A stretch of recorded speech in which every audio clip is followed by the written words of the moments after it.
We begin this morning with the life-threatening heat wave that is building in parts of the Midwest and the East Coast. Now, summer officially starts Friday, but these dangerously high temps are forcing major cities to take action now. In New York and Vermont, cooling centers are set to open today, complete with cooling kits for those who work outdoors. The National Weather Service says a huge swath of the country, from the Great Lakes all the way to Maine, is facing an extreme heat risk. Let's break it down. More than 150 million people are dealing with temps in the 90s today, 9 million of them clocking numbers into the triple digits. Officials are urging people to practice heat safety over the next week. That means limiting time outdoors and staying hydrated. We have meteorologist Michelle Grossman standing by with what to expect from this heat wave. Spoiler alert, it's going to be a while. But first, NBC News correspondent Maggie Vespa is in Pittsburgh, where it's been decades since the city has seen temps like this so early in the season. Maggie, good morning.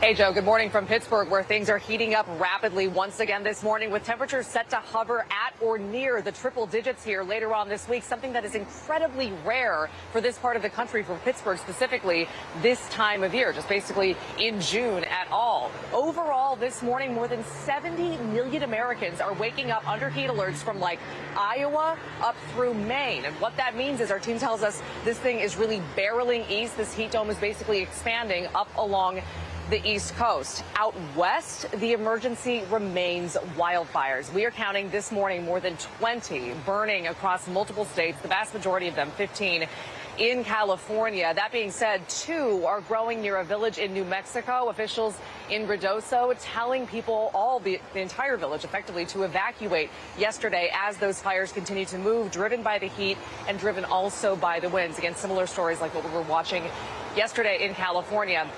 Returning to the heat here out on the East Coast, kind of adding to all of this chaos. We had severe storms moving through here yesterday, and that knocked out power in Pittsburgh for tens of thousands of people. Crews this morning are racing to restore it, knowing how desperate everyone is for air conditioning. Joe, I'll send it back to you. All right, Maggie Vespa, thank you. Let's get to NBC meteorologist Michelle Grossman, who has the hot forecast for today and beyond. Michelle, good morning. Hi there, Joe. And you're right. We're going to see this for days to come, even into early next week. So right now we're looking at 73 million impacted by heat alerts. A heat alert is really just a heads up from the National Weather Service saying let's prepare for this dangerous heat over the next several days. We're going to have the hot days, hot nights, or warmer nights, and then extended periods of those hot days. So we have heat advisories. That's in the orange. Heat watches in that darker red, pink color, and the heat warnings are in the pink. So major cities like Detroit, Cleveland, Philadelphia, Boston, seeing these really high temperatures. Even into northern New England, we're going to be into the 90s in some spots. Take a look at all these little dots. These are potential record highs through Friday. So this is a widespread area from the Great Lakes, the Ohio Valley, the Northeast, into New England, where we could see record temperatures into the upper 90s. You factor in the humidity. Now, luckily, it's not going to be skyrocketing humidity, but still enough to make us feel like over 100 degrees in some spots. So for today, those record-breaking temperatures could be in Detroit, Buffalo, Pittsburgh, D.C. D.C. are going to be 7 degrees above normal at 92. Burlington, Vermont, 95. We're looking at 90 in Boston, 91 in Bangor, Maine. That's 16 degrees above what is expected for this time of year. Keep in mind, summer does not come until Thursday. And then by tomorrow, that heat stays in place. We're looking at temperatures once again into the 90s, even near 100 degrees in Syracuse. That's 19 degrees above normal. 96 in Concord, Hartford, looking at 94. 88 degrees in Baltimore. And unfortunately, it stays in place. This is Thursday's 80s, 90s, near 100 degrees in Manchester. We're looking at 91 in Plattsburgh. A lot of spots in northern New England not used to this heat. A lot don't have air conditioning, so you want to get the fans and stay really hydrated over the next several days.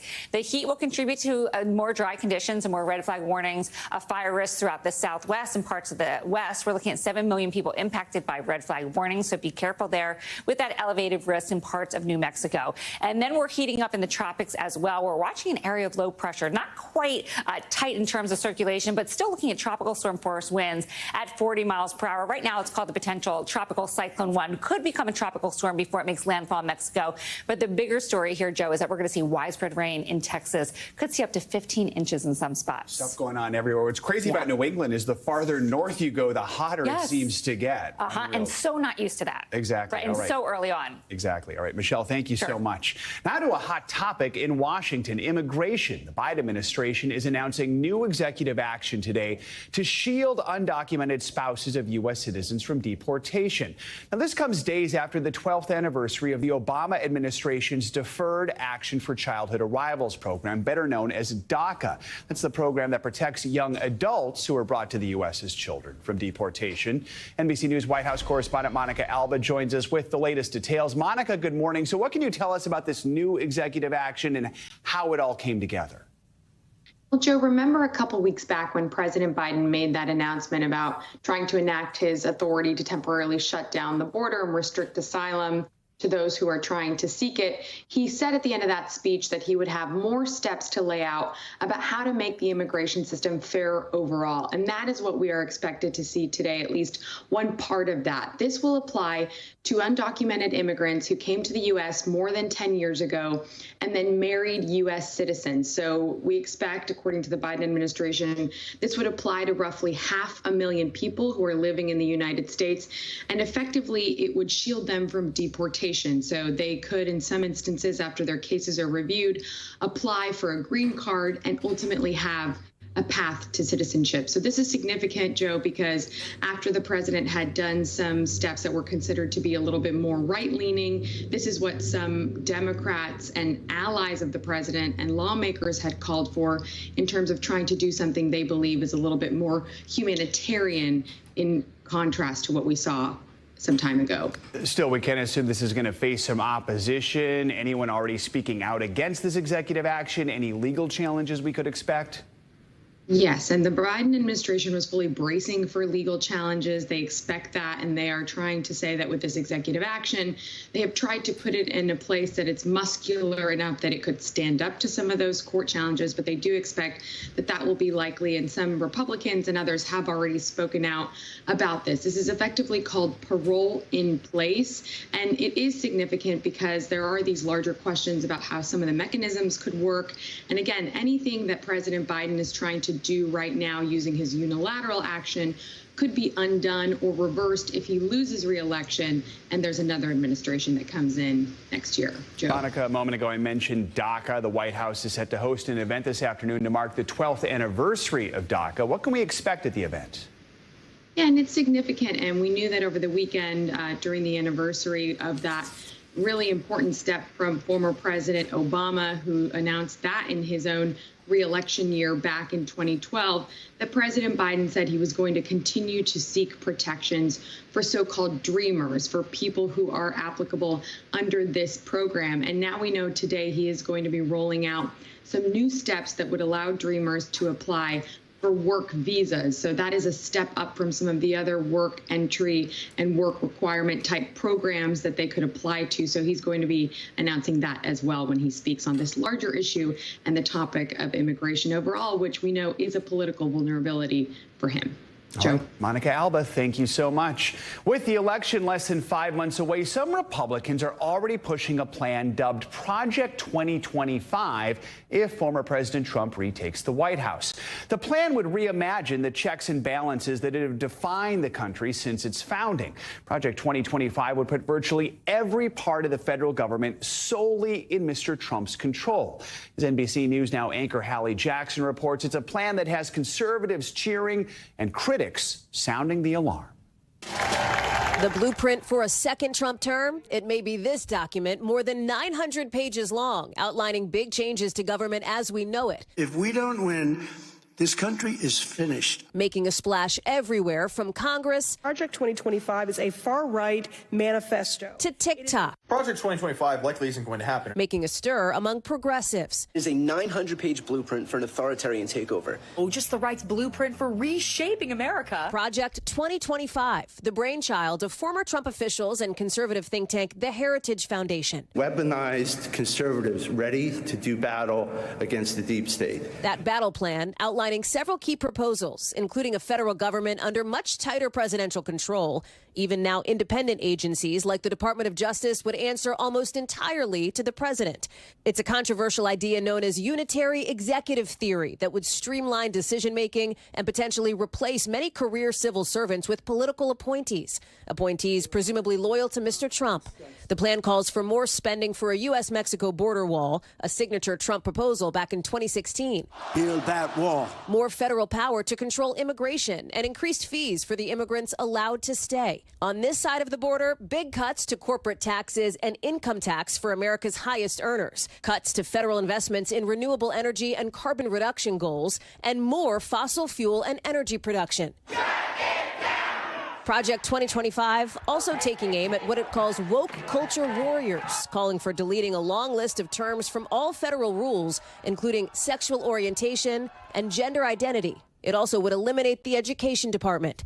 It's not uncommon for think tanks to create wish lists for governments in waiting. But with the race for the White House basically deadlocked, Democratic opposition to the plan is ramping up against what Congressman Jared Huffman, behind the Stop Project 2025 task force, calls a dystopian plot. I think what troubles me the most is just the explicitness of the extremism. We've never seen them talk in this kind of a swaggering, explicit way about basically gutting our democracy. They're doing it now, and the people who are saying these things are the most inner circle leaders of Donald Trump's political world. Those behind Project 2025 accuse Democrats of fear-mongering. This really would tee up an incoming administration to achieve more than we've ever seen under a conservative president before.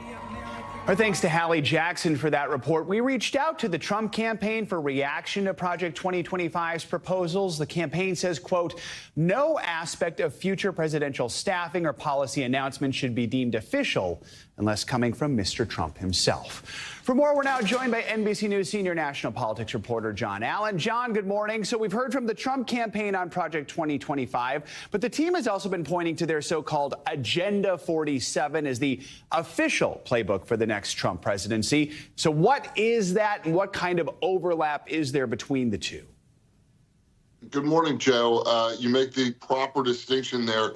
Agenda 47 is Donald Trump's platform for the 2024 election. And so the policies that are envisioned in Agenda 47 are ones that he has specifically endorsed, whereas Project 2025 is a broader set of policies, in some cases much more specific about what and how a new administration, a Trump administration, might try to enact various policies. And I think probably most important about Project 2025 is it basically creates a reservoir of ideas and of policies that aren't really necessarily campaign fodder. That is to say, it's not the stuff Donald Trump's going to talk about for the most part of the campaign trail, but it is the stuff that is going to affect the way that government interacts with Americans in their daily lives, and the power of the executive branch versus the legislative branch, which has been growing for many years. And perhaps not surprisingly, the more powerful the executive branch becomes, the less Americans have faith in government. John Allen, thank you so much for your reporting. Turning now to the war in Gaza, NBC News is learning more about the Palestinian children killed by Israeli forces during that deadly hostage rescue more than a week ago. NBC News international correspondent Raf Sanchez joins us now with more on their devastating stories. Raf. Joe, good morning. We have spent a lot of time talking about those 4 hostages rescued from central Gaza, the conditions of their captivity, the emotional reunions with their families after 8 months held inside of central Gaza. But we wanted to tell you the other side of the story, which is about the human cost of that hostage rescue mission. Take a look. These images of Israeli commandos rescuing terrified hostages and reuniting them with their families after 8 months of Hamas captivity were celebrated around the world. But inside Gaza, our NBC News crew documenting the painful other side of the story. The Hamas-run health ministry says at least 64 children were killed by Israeli fire during the raid. These are the stories of 3 of them, Taufik, Karam, and Ahmed. Sahar Esleh was already a mother in mourning long before the raid. Her eldest son died of cancer in 2022. And in March, she says her 2 daughters were killed by an Israeli strike. Sahar says 4-year-old Tawfiq, her only surviving child, would ask, "Why am I living? Why didn't I go with my sisters?" On June 8th, as Israeli troops moved in, Sahar says she crouched in this corner, cradling Tawfiq in her arms before the room went black, and she saw blood on his face. Doctors at first thought Tawfiq was dead. This 4 years old child. But just as he was being placed among the bodies, his hand twitched.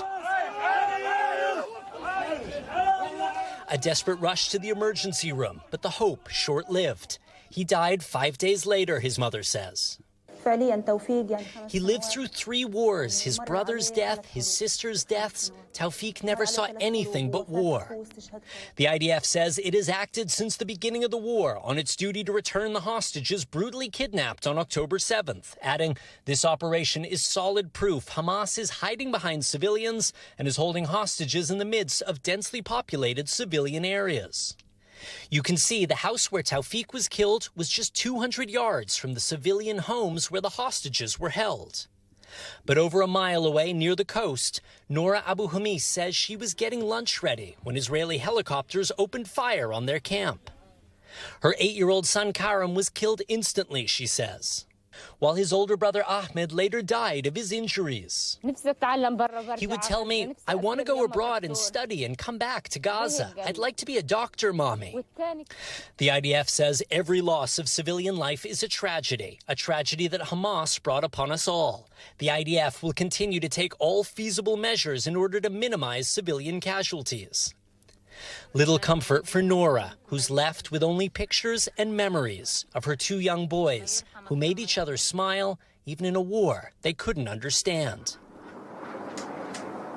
You have to keep me. Okay, all right, here we go.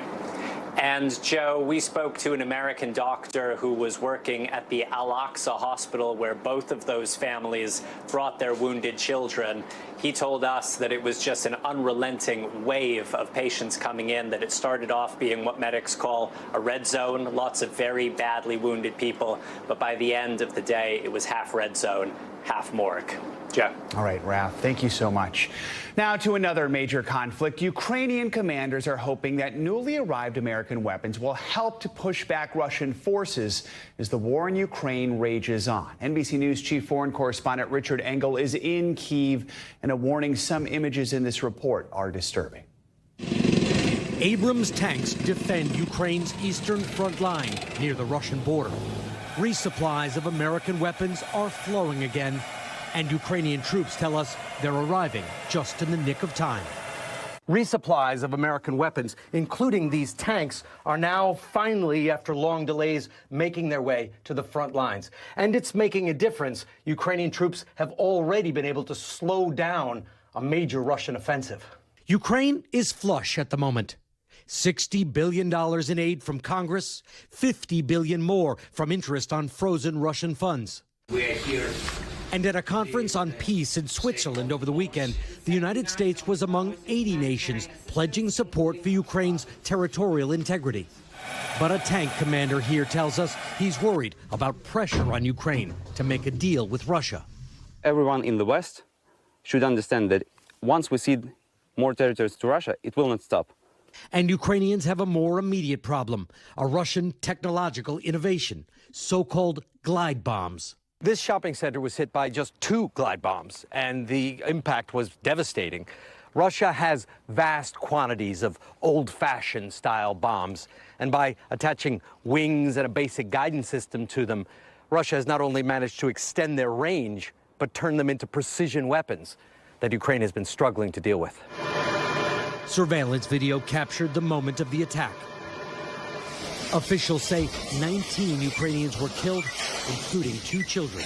President Zelensky says Russia is now firing 3,000 glide bombs a month. Commanders tell us they don't have an effective way to stop them. Our thanks to Richard Engel for that report. Russian President Putin is traveling to North Korea today to meet with leader Kim Jong Un. North Korea has huge stockpiles of artillery shells, some of which U.S. officials say have been provided to Russia. Thanks for watching. Stay updated about breaking news and top stories on the NBC News app or follow us on social media.